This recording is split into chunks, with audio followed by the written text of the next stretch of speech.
आशुतोष जी इस समय झारखंड में केबीएस के टीचर और झारखंड से ही आते हैं। आशुतोष जी बताइए कैसा रहा सफर आपका ये? पर जर्नी इतना आसान नहीं था सर। जर्नी बहुत उतार चढ़ाव से भरा है मेरा। जरा मुझे बताइएगा आपने तैयारी कैसे स्टार्ट की इस फील्ड में आने की? एक्चुअली सर मुझे शिक्षक बनना नहीं था, तो रास्ते में जो मिला मुझे मैंने स्वीकार किया कि बिहार और अपने झारखंड का जो सोसाइटी है उसमें है क्या कि आप सरकारी नौकरी नहीं कर रहे हैं तो आप कुछ नहीं कर रहे हैं। तो सिलेक्शन के बाद कौन सी चीजें बदली, आपको क्या लगा कि मतलब ये बहुत तेजी के साथ चेंज होगी? जय हिंद दोस्तों, नमस्कार, मेरा नाम है योगेंद्र तिवारी। आज मैं एक ऐसी पर्सनालिटी से आपको मिलाने वाला हूँ जो तमाम संघर्षों को करते हुए, अपने प्रॉब्लम्स को टैकल करते हुए केबीएस में सिलेक्शन लिए हैं और एक बहुत अच्छे उदाहरण हैं आपके लिए भी, आपको बहुत ज़्यादा इंस्पिरेशन मिलेगी। इनके पढ़ाई का समय क्या था, कितनी देर इन्होंने पढ़ाई की, कौन कौन सी प्रॉब्लम्स थी जो सभी स्टूडेंट्स को आती हैं, इनको जब वो प्रॉब्लम्स आई इन्होंने उसको कैसे टैकल किया, परिवार का सपोर्ट कितना रहा, समाज लोग क्या कैसे बोलते थे, जैसे आप लोगों को बोलते हैं तरह तरह की बातें, उनको इन्होंने कैसे टैकल किया, सिलेक्शन के पहले और सिलेक्शन के बाद दोनों चीज़ों पर चर्चा करेंगे। स्वागत करते हैं आशुतोष जी का। आशुतोष जी इस समय झारखंड में केबीएस के टीचर और झारखंड से ही आते हैं। आशुतोष जी बताइए कैसा रहा सफर आपका ये, अभी कैसा लग रहा है कुल मिला? अभी तो सर बहुत अच्छा लग रहा है, ऐसे लग रहा है कि सर के ऊपर से किसी ने 100 टन का बोझ कम कर दिया हो। अच्छा। पर जर्नी इतना आसान नहीं था सर। जर्नी बहुत उतार चढ़ाव से भरा है मेरा जीवन। कुछ पारिवारिक बैकग्राउंड के बारे में बताइए कि फैमिली बैकग्राउंड कैसा? जी, मेरे पिताजी एक शिक्षक हैं और मेरी माताजी गृहिणी हैं। बस ये है मेरा बैकग्राउंड सर। बाकी मतलब परिवार में एजुकेशन का माहौल पहले से? हाँ सर, मेरे चाचा जी भी शिक्षक हैं, हेडमास्टर हैं, मेरे पापा भी हेडमास्टर हैं, तो टीचर से ही शिक्षक भरा। बनने के कह सकते हैं इंस्पिरेशन आपको घर से ही मिल गई कि मुझे शिक्षक मतलब बनना। टीचर के प्रति जो सोसाइटी का नजरिया रहता है, कुछ नहीं किया तो टीचर बन जाओ, वो वाला नजरिया मेरा नहीं था शिक्षक के प्रति। वो सब हमेशा से वो रिस्पेक्ट रहा है कि एक शिक्षक मुझे इतना अच्छा जिंदगी दे सकते हैं, तो इसलिए बहुत रिस्पेक्टफुल। वो मैं शुरू से सोचता था कि बहुत रिस्पेक्टेड जॉब है ये। नहीं, बहुत अच्छी बात है कि आदमी जो सोचे उस चीज़ को अगर प्राप्त कर लेता है। जरा मुझे बताइएगा आपने तैयारी कैसे स्टार्ट की इस फील्ड में आने की? सर एक्चुअली सर मुझे शिक्षक बनना नहीं था, ये रास्ते में जो मिला मुझे तो वो अचीव कर मैंने स्वीकार किया। मैं यूपीएससी की तैयारी कर रहा था, एक कोचिंग संस्था से पढ़ रहा था। पहले अटेम्प्ट में मैं प्री क्वालिफाई करके मेंस तक पहुंचा, उसके बाद सब्सिक्वेंट 3 अटेम्प्ट में मेरी प्री भी नहीं निकली। अच्छा। उसके बस उससे मुझे काफ़ी फ्रस्ट्रेशन होने लगा सर। उसके बाद मैंने कोचिंग खोल ली अपनी एक, और in a short duration of time हमने 400 के आसपास बच्चे कर लिए, 1 से लेकर के 12 तक, बलजीत नगर, पटेल नगर एरिया में। अच्छा। तो सर वो कर रहा था, बट वही है, बिहार और यूपी और झारखंड का जो समाज है, यूपी तो नहीं कहूँगा, खास करके बिहार और अपने झारखंड का जो सोसाइटी है उसमें है क्या कि आप सरकारी नौकरी नहीं कर रहे हैं तो आप कुछ नहीं कर रहे हैं, चाहे आप मतलब लाखों में कमा रहे हैं, उससे मतलब नहीं है, सरकारी नौकरी होना चाहिए। तो जब मैं भी घर जाता था सर, तो जिस सोसाइटी से मैं हूँ उस सोसाइटी के ही लोग ऐसे बोलते थे कि बाप का पैसा उड़ा रहा है उधर, ये जो खोला है पूरा कोचिंग वोचिंग ये सब, बाप का पैसा डुबा रहा है, क्या कर रहा है, ट्यूशन मास्टर बन गया। तो इस तरह के बहुत सारे ताने मिलते थे और माँ बाप के चेहरे पे मैं कमा रहा था सर अच्छा खासा। आप इससे अंदाज़ा लगा सकते हैं कि मैं कोचिंग पढ़ा करके उसी टाइम मेरे पास अपनी कार थी, मेरे कोचिंग में 20 प्लस 20 प्लस स्टाफ थे, सब कुछ था, बट वही बात है, रेस्पेक्ट नहीं मिल रहा था अपने ही सोसाइटी में। मतलब लोगों के ताने तब भी आपको परेशान कर रहे थे? बहुत ज़्यादा सर, बहुत ज़्यादा। मतलब ऐसे तो आज किसी ने मेरे से पूछा कि सर आप यूपीएससी की तैयारी कर रहे थे तो फिर तो आपको नहीं इन तानों से प्रभावित होना चाहिए था। हाँ, नहीं होना चाहिए था, क्योंकि यूपीएससी जैसा सपना जब देखे थे तो हमें इन चीज़ों से प्रभावित नहीं होना चाहिए था, बट आखिरी में आकर के हम भी एक इंसान ही हैं। बिल्कुल सही भी है, ठीक है, हर आदमी के ऊपर एक प्रभाव पड़ता है। क्या आपको इस जर्नी में ऐसा कभी नहीं लगा कि सब छोड़ के जो कर रहे हैं कोचिंग वगैरह वही पढ़ाते हैं? सर एक्चुअली ये जर्नी ही इतना शॉर्ट रहा टेक्स्ट बुक के कारण मेरा कि मुझे छोड़ने का समय ही नहीं मिला, इसको मौका ही नहीं दिया। एक्चुअली मैं पढ़ा रहा था सर और उसी दौरान केवी का वैकेंसी आया। अब मैं जो है सोच नहीं पा रहा था कि तैयारी करूँ तो करूँ कैसे, मतलब किस डायरेक्शन में करें, सीडीपी पहले पढ़ें या इंग्लिश पहले पढ़ें या क्या पढ़ें क्या नहीं पढ़ें, यूपीएससी से स्विच करना डायरेक्ट टीचिंग में। तो इसलिए मैंने टेस्ट लगाया सर, सोचा कि अगर अपना लेवल नापना है कि कितने पानी में हो, तो सबसे बेस्ट जो चीज़ है वो टेस्ट लगाते हैं।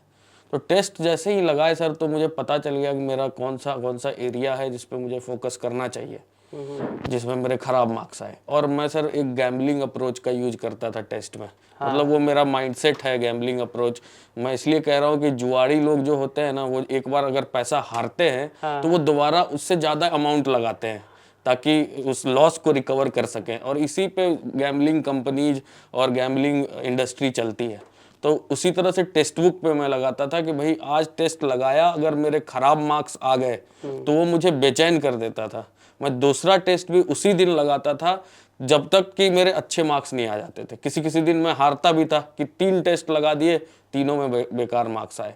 पर उस 3 टेस्ट का एनालिसिस मैं उसी दिन करता था, चाहे कुछ भी हो जाए, एनीथिंग, चाहे कुछ भी हो जाए, मुझे करके ही रहना है। तो जैसे मान लीजिए आपने कोई टेस्ट सॉल्व किया, हाँ सर। और आप उससे डिसअपॉइंट हो गए कि आपको उतना मार्क्स नहीं मिला जितना मिलना चाहिए थे, तो आप क्या करते थे? उसके नोट्स अलग बनाते थे उन क्वेश्चंस के, या कैसे उसको देखते थे? सर सबसे पहले तो एनालिसिस सेक्शन में हम जाते थे और देखते थे कि समय कितना लिया मैंने किस सेक्शन को लगाने में। उसके बाद हम क्वेश्चन पे आ जाते थे कि आखिर ये क्वेश्चन खोला हमने कि भाई ये ऑप्शन हमने टिक किया, तो मैं सोचता था कि आखिर ये क्या चला मेरे बैकअप माइंड में जो हमने इसी को टिक किया। अच्छा। हाँ, इस तरह उसके जब ये सब करके उधेड़ बुन के बाद सर मैं उसका जो है फर्स्ट टाइम में नोट्स कभी नहीं बनाया सर। हाँ, एक दूसरा टेस्ट लगाया, तीसरा, इस तरह से अगर टेस्ट 10-12 हो गए, उसके बाद जा करके मैं देखता था कौन ऐसा कॉमन क्वेश्चन है या कॉमन टॉपिक है जिसके ऊपर बार बार मेरा गलती हो रहा है, सही हो ही नहीं रहा है कॉमन टॉपिक। उस टॉपिक पे सर फिर मैं पढ़ करके मल्टीपल मतलब कुल मिला के ये है कि टेस्ट देना ही बड़ी बात नहीं है, टेस्ट दे के ये भी पकड़ना है कि आपको गलती कहाँ पे हो रही है, उस पर काम भी करना है। बिल्कुल सर। ठीक, ये बात हो गई। कुल कितने घंटे आप पढ़ते थे? सर आवर्स कुछ फिक्स नहीं था, क्योंकि मैं पढ़ा रहा था कोचिंग में सर। मेरे पास बस मैं समय बताऊं रफली तो सर सुबह 9 बजे से मैं पढ़ाना स्टार्ट करता था कोचिंग में, और 4 बजे तक मेरी कोचिंग खुद की चलती थी।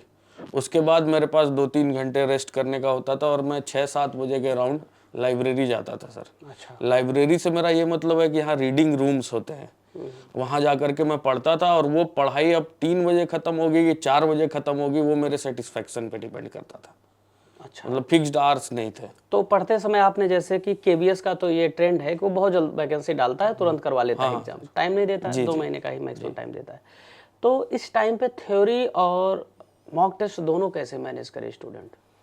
सर अभी जो शॉर्ट स्पैन ऑफ टाइम में अगर मैं अपने एक्सपीरियंसेस से बताऊं, तो थ्योरी सारा टॉपिक कवर करना पॉसिबल नहीं है डिटेल में पढ़ करके।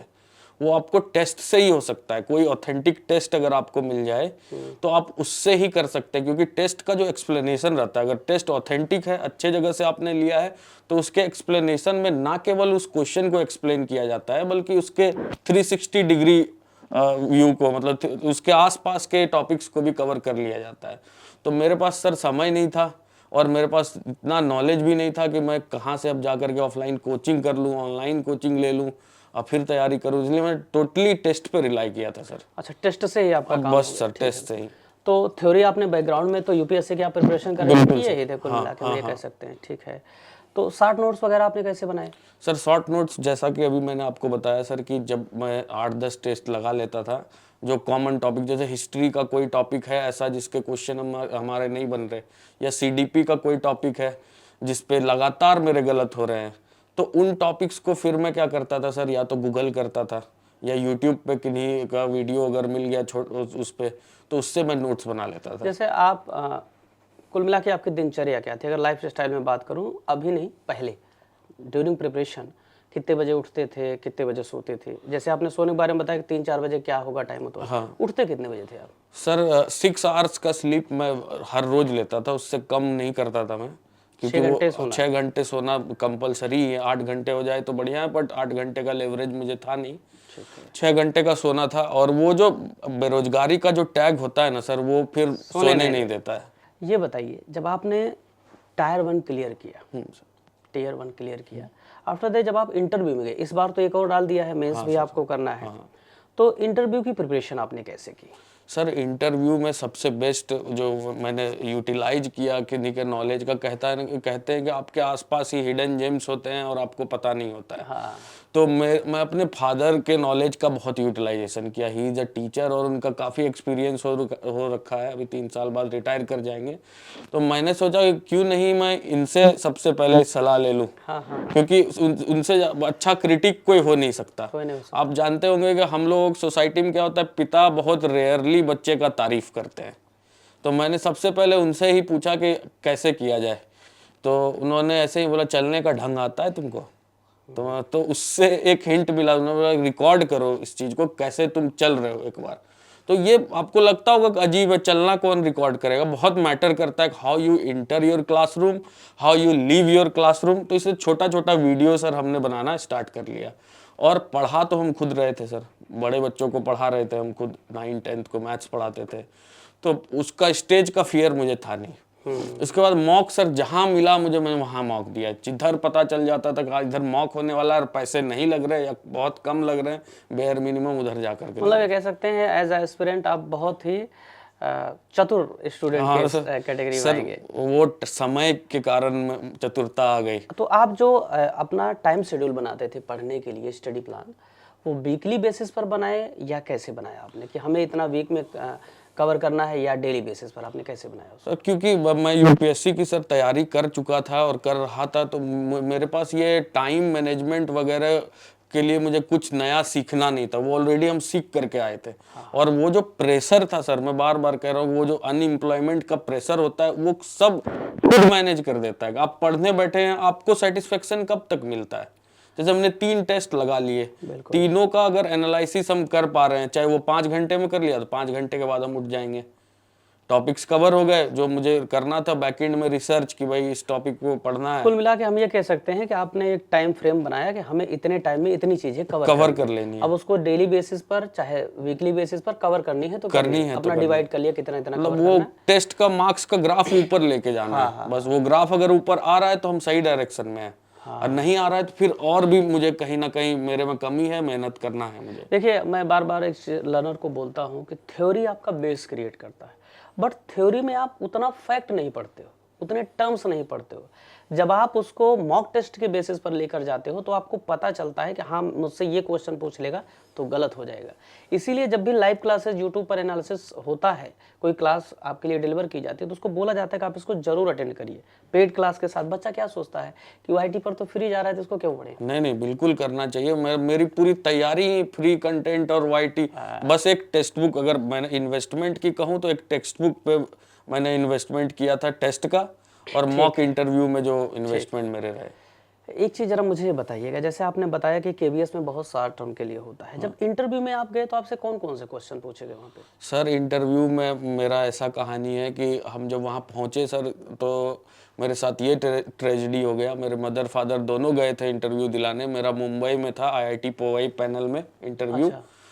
मेरे पास सर डीएलएड का ओरिजिनल ना ही मार्कशीट था और ना ही सर्टिफिकेट था, और सीटेट का भी मेरे पास वो प्रिंट आउट वाला था, वो भी एक था। मार्कशीट अलग होता है और सीटेट के सर्टिफिकेट अलग होते हैं, ये मुझे पता ही नहीं था। अब वहाँ जब मैं गया सर तो डीबी में साइड कर दिया गया मुझे, एंड दे वेयर लाइक कि ये फर्जी कैंडिडेट है। और क्योंकि मेरा जो डीएलएड हुआ था सर, वो सेशन लेट होने के कारण एक स्पेशल एग्जाम की तरह बिहार बोर्ड ने कंडक्ट कराया था, तो नेट पे भी उसके मार्क्स वगैरह नहीं अवेलेबल थे। अब उन्होंने नेट पे जब चेक किया तो उनको मिल नहीं रहा था, तो उन्होंने मुझे साइड कर दिया, बिठा दिया। सारे कैंडिडेट्स के मेरे आंखों के सामने इंटरव्यू होते गया, मुझे बुलाया ही नहीं जा रहा था। लास्ट में जब मैं बच गया तो I was about to cry, लेकिन सोचा एक बार रिक्वेस्ट करते। तो हरियाणा के एक सर थे, मैंने उनसे रिक्वेस्ट किया सर प्लीज मेरे से आप लिखवा लीजिए, आप अंडरटेकिंग लीजिए कि ना, अगर मैं फर्जी पाया गया आगे चल के, तो ना केवल मेरा कैंडिडेचर कैंसिल किया जाए, मेरे पे क्रिमिनल एक्शन जो भी बनता है वो ले लिया जाए, बट मुझे इंटरव्यू देने दीजिए सर। मेरे पेरेंट्स बाहर बड़े उम्मीद से बैठे हुए हैं। तो ही अलाउड मी, और सर इंटरव्यू मेरा बहुत अच्छा गया, बहुत बढ़िया गया। जाते ही उन्होंने सबसे पहले बहुत कंफर्टेबली, मतलब स्माइल के साथ कोई आपको वेलकम करता है तो वहीं आपको कॉन्फिडेंस आ जाता है। फिर उन्होंने मेरा इंटरव्यू 25 से 30 मिनट तक चला होगा सर। उसमें उन्होंने मेरे से थियोरेटिकल कुछ ऐसा नहीं पूछा, जो भी होता है बेसिक चीजें पूछी और पढ़ाने दिया। एक रेंडमली एक बुक उठाया, उसमें ईवीएस की बुक थी, फॉरेस्ट टॉपिक था। तो जो याद करके हम गए थे, कुछ थोड़ा इंट्रोडक्शन याद कर लेते हैं, वो सब धरा का धरा रह गया सर। वो सब भूल गया मैं, और जो इंस्टेंट आंसर आ रहे थे वो दे रहा था। तो फॉरेस्ट जब मिला तो तुरंत लिंक किया उसको अपने झारखंड से, झार मतलब जंगल, खंड मतलब प्रदेश।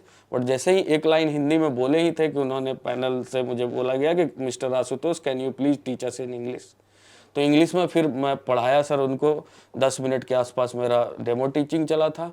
उसके बाद जब मैं पहुंचा, जो चीज़ मुझे याद है, जो सवाल ये याद है कि साउथ इंडिया पोस्टिंग मिलेगा तो चले जाओगे? तो मैंने बोला मैम अभी ऐसा है कि मुझे कहीं भी मिलेगा पोस्टिंग तो मैं चला जाऊंगा। तो उन्होंने बोला कि इडली सांभर डोसा ये सब खा करके रह लोगे, आप तो झारखंड के हो, दाल चावल ये सब पसंद होगा। तो लकीली सर जब कुछ आपको मिलना हासिल होना होता है ना, तो ऑटोमेटिक जो आप उसी रास्ते से होकर के गुजरते हो। तो लकीली सुबह का जो ब्रेकफास्ट हमने किया था IIT पवई के बाहर, वो हमने इडली और सांभर ही किया था। तो वही चीज़ मैंने मैम को बता दिया कि मैम अभी अभी मैं और मेरे पेरेंट्स इडली सांभर ही खा करके आए और मुझे बहुत पसंद है इडली सांभर, और मैं खूब खाता हूँ, ऐसा नहीं कि आज ही, और भी दिनों में खाता हूँ। तो बस यहीं पे मेरा इंटरव्यू ख़त्म हो गया और उन्होंने मुझे ऑल द बेस्ट बोल करके जाने को कह दिया। ठीक है, तो सिलेक्शन के बाद कौन सी चीज़ें बदली? आपको क्या लगा कि मतलब ये बहुत तेज़ी के साथ चेंज हो गया? सर सबसे लोगों का नज़रिया सर बदल गया, रेस्पेक्ट मिलने लगी। रिस्पेक्ट मिलने लगी सर। और आप चाहे कितने भी वेल्दी फैमिली से हों, अगर अनएम्प्लॉयड है ना भाई, तो आपको वो रिस्पेक्ट नहीं मिलेगा।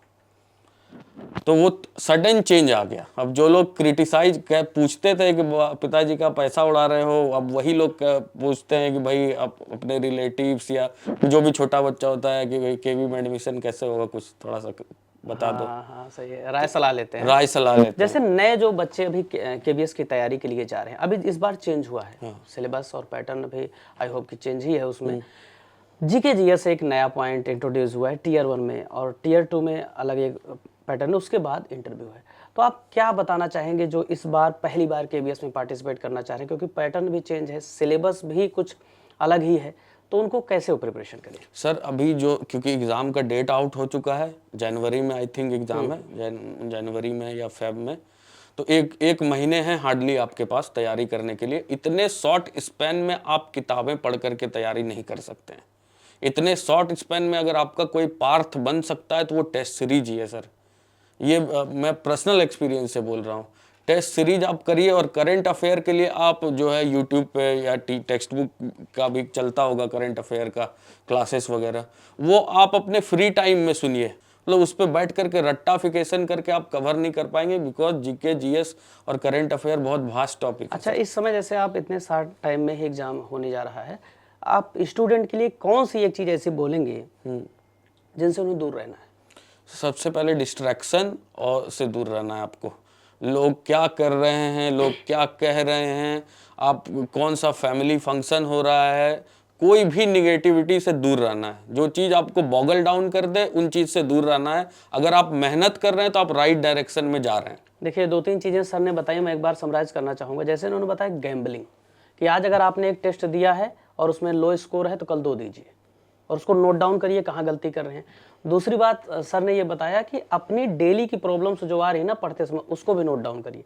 तीसरी बात, आपको सेंट्रलाइज रहना है। चौथी बात, एक बड़ी बात इन्होंने बताई, इंटरव्यू के समय जब इनको बाहर किया जा रहा था तो इन्होंने फोकस्ड पेशेंस रहकर रिक्वेस्ट किया। एक ऐसे BPSC की स्टूडेंट है हमारे, उनको बाहर कर दिया गया था डॉक्यूमेंट वेरिफिकेशन में ही, एज का थोड़ा उनका कॉन्फ्लिक्ट वहाँ हो गया। उनसे मैंने बोला कि रिक्वेस्ट करिए वहाँ जाकर, तो शायद बात बन जाए। आज वो टीचर है। अरे वाह। तो रिक्वेस्ट और पेशेंस, क्योंकि कई बार ऐसा होता ना कि इतनी ज़्यादा चीज़ें दिक्कत आती हैं, प्रॉब्लम आती है, फर्जी चीज़ें हैं, तो कई बार आपको भी उसी कैटेगरी में जीवन में हमेशा थोड़ा रिक्वेस्ट रखिए, रिक्वेस्ट फॉर्म में बात करिए लोगों से, कभी खास करके ऐसे मौके पर पेशेंस रखिए, धैर्यपूर्वक जब काम करेंगे तो आई होप कि बेहतर ही रिजल्ट होगा। और सर ने जो बातें बताई इसको आप फॉलो करिए। KBS के लिए जो भी स्टूडेंट्स हैं, बहुत बहुत धन्यवाद। Thank you very much. Thank you sir.